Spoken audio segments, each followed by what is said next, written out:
வாங்க ஃபர்ஸ்ட் இந்த செட் வந்து ஓபன் பண்ணி பார்க்கலாம்.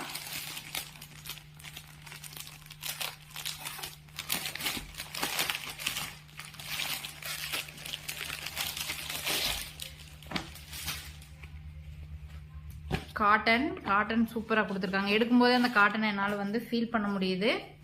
அந்த மாதிரி கொடுத்துருக்காங்க பாருங்க. இது வந்து ஷர்ட்டு. நான் வந்து XXL சைஸ் வந்து ஆர்டர் பண்ணியிருந்தேன். நான் பார்க்கறதுக்கு XXL மாதிரி இருக்கு. போட்டு பார்த்தா தான் தெரியும். இது வந்துட்டு பேண்ட்டு. பேண்ட் எப்படி கொடுத்துருக்காங்கன்னு பாருங்க. இப்போ இந்த செட்ல பாத்தீங்கன்னா நம்ம ஷர்ட்டை ஃபர்ஸ்ட் பார்த்துட்டு வந்துடலாம். ஷர்ட் பாத்தீங்கன்னா ஹாஃப் ஹேண்ட் ஷர்ட் தான். பாருங்க நெக்க சுத்தி இங்க பாத்தீங்கன்னா பைப்பிங் ஒர்க் வந்து நீட்டா கொடுத்துருக்காங்க. அப்படியே வந்தோம்னா இங்க பாருங்க பட்டன்ஸ் அழகா கொடுத்துருக்காங்க.